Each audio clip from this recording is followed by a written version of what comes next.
Joen in het Oereljournaal ging ik met theatermaker Teun Mosk naar Saturn-Ien. En hebben we strittentheater van een stel idealisten. Kom ons aflossen, kom mee hossen.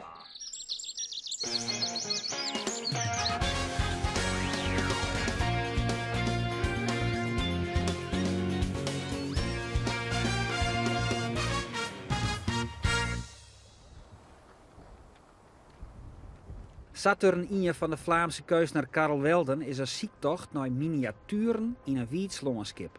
Theatermaker Teun Mosk van Drielst nam is mooi naar de bosplaat, maar zeg ik waarom. Teun Mosk waard benamen bekend van Robert Wilson's Walking, een kuiertocht van 3 uren over de bosplaat. Zo'n tijd had hij projecten over de hele wereld, maar hij komt toch altijd waarom naar Oeral, begin van zijn carrière. Zeker ja. Ik kwam echt altijd met de zeilboot, kwam ik met mijn ouders, kwamen hier zo de haven aan door weer en wind. Maakt niet uit wat voor weer het was, want we gingen naar Oeral toe. En dat is eigenlijk mijn eerste Oeral-ervaringen liggen hier eigenlijk. Wat zit hij nog het meeste bij van die eerste kennismaking? Een van de mooie dingen was dat ik, dus heel spannend was, dat ik ergens niet meer was uitverkocht. En, maar we hadden gehoord dat het heel mooi was. En toen zijn we zo stiekem zo naar binnen gesneakt. Zo met mijn vader, zo via de bosjes door het bos. En zijn we toch met de publiekstroom mee kunnen gaan. En het was een hele mooie installaties in het bos en een soort sprookjeslandschap. Nou, dat had ik nog nooit echt meegemaakt. Dus ik was helemaal echt wauw. Maar jij begint het verdijen dat denkt van ik wil dat ja, ook. En toen dacht ik van dat lijkt me te gek om zulke soort werelden te maken. Dat je mensen helemaal een andere wereld laat beleven. Dus dat is wel echt begonnen daar, ja. Maar de installatie van Tin in het Geitenparkje, tuintekenen van de vormjouwing, wilde de weerde signalitten van locatietheater in Nederland. Oeral maar net verdwijnen. Een project als Saturn-Ien toont de invloed van de natuur op de menselijke emotie, krijgt als Walking. Met Karel Welden zie ik het tuin naar raakvlakken. Hoi, Teun. Ik wil mensen geen verhaal opleggen. Ik wil dat niet dwingend maken. Het enige wat ik dwingend maak, is een soort van vorm die ik hen wel opleg. En dat precies door die vorm waarin ze dan terechtkomen, dat van daaruit zij voor henzelf een soort van verhaal gaan creëren. Of toch alleszins een soort van sfeer die ze meenemen. En als daar gewoon individueel een ding gaan inleggen of inzien. Oké, die bezoeker die komt daar uit en wat wil je dan wat er met hem is gebeurd? Vooral niet dat ik hem gedwongen heb tot iets, maar gewoon dat hij er iets aan gehad heeft. Bijvoorbeeld bij Walking was er ook een stel die had net te horen gekregen dat die man terminaal ziek was. En die gingen dat lopen, maar die moesten dus opeens met een afstandje van elkaar gaan lopen.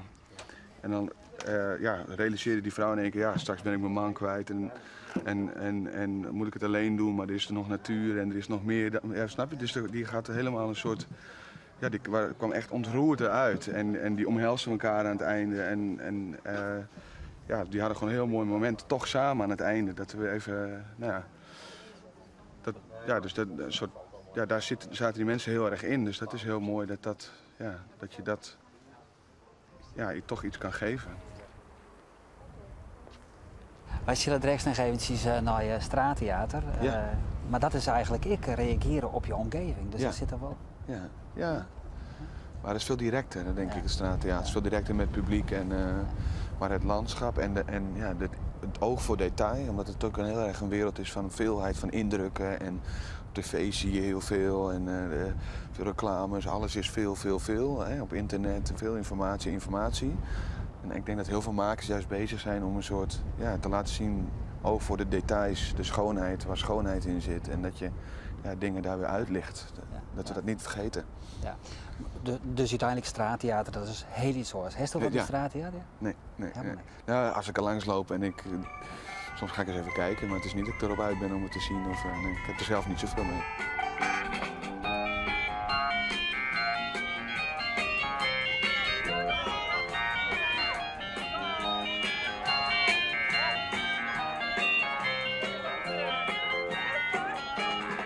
De blote voetendisco is los. kom ons aflossen, kom mee hossen. Strittentheater heeft in alle vormen. Maar Erik Groen en vrienden houden er met het project overal wel een hele eigenzinnige manier van werken op naai. Zo besluit de groep anarchisten bij Gelieks pas een paar uren voor het optreden wat ze dwaan zullen. En dat kan vanzelf alles wezen. En elke keer mooi van. Wat kan je zo al doen als de zon schijnt? Ja, dat zijn we even ontwend. Gisteren hadden we het erover om die raceautootjes voor jou te gaan doen. Oh ja. Maar dan hadden we het probleem dat moest overdekt. Want het was gewoon echt smerig weer en een harde wind. Ja. Maar dat kan vandaag wel. Dat zou vandaag kunnen. Het is een club mensen die erg van bakbrommers houdt, zoals je misschien dan is opgevallen. Op zich ben ik niet zo'n tweetakt of Honda-fan. Ik vind het allemaal ouderwets spul, al die verbrandingsmotors. Maar de mensen die erop rijden zijn heel erg goed in zelf zorgen voor dat dingen gebeuren. Prutsisch United is een van onze alter ego's. En dat staat voor mensen die van niets iets weten te maken en veel te veel ideeën in hun hoofd hebben om in een leven lang te kunnen realiseren. En dynamo's aan het maken voor de racebaan. Die gaan gewoonlijk op batterijen. Maar als je dus die zwengels hebt, dan heb je gewoon de mensen die dus kunnen anticiperen. Ja, en zelf moeten gaan zwengelen als ze willen winnen. Erik Groen en zijn vrienden binnen een stel idealisten. Zo gaan ze ervan uit dat olie hoe 20 hier net meer te krijgen is. Hier wil ik een soort van Mad Max sfeertje geven van oké, het is al gebeurd. Eindelijk kunnen we aan de slag. Want nu kunnen we aan de slag, maar worden we geremd door regeltjes, wetgeving, politie, noem maar op. Mensen die willen dat het allemaal gewoon gaat zoals het gisteren ging. Nou, dat is een valkuil.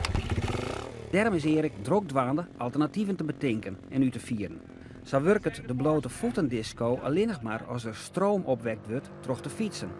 En om maar de racebaanbootje te kennen, broekt er geen batterijen, maar dynamo's. Alles in het kader van bewustwording.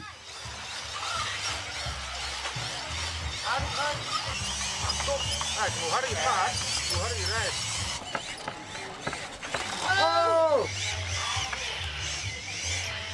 Mij doet het weer niet. Overal heeft geen grenzen. Dus ook niet tussen wat kan en wat niet kan. En dat wij zijn overal, maar jullie zijn ook overal. Je moet wel oppassen, want het is wel gevaarlijk. Hè? Dus je moet niet tegen mensen aanrijden. Je moet heel voorzichtig kijken dat je...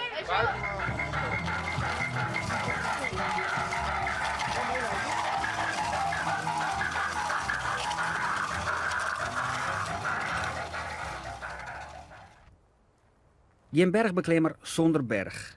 Teun Mosk is eigenlijk wel een beetje benijd dat Saturn een liekevolle emotie oproept als zijn walking.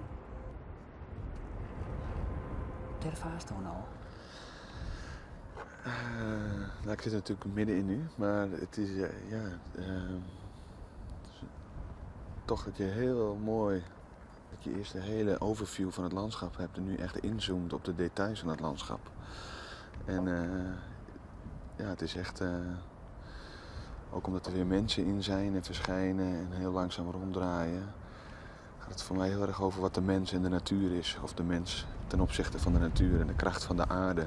Soms zit je heel erg in je hoofd en in je gedachten en ben je heel erg aan het nadenken. En dan ben je weer even in het moment. Het hier en nu. Ja. Dat je denkt van oké, nu, het is oké, alles is goed. Ik ruik alles, ik zie alles, het is even niks. Alle problemen van het dagelijkse beslommeringen die zijn even weg. Ja. En op het moment dat je die beweging dus maakt van dat inzoomen en uitzoomen, ja, dat is ook dus in je hoofd zitten en weer in de wereld staan. Dat zit voor mij heel erg ook in deze installatie. En dat herken ik ook heel erg. Dat vind ik een hele mooie beweging.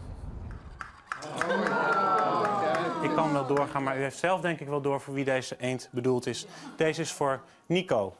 Morgen zal ik mij Hilde Mulder van de Jeugdtheaterskwallen naar het depot voor gevonden voorwerpen. En zorgen we bij het Loods-project Harmonic Fields.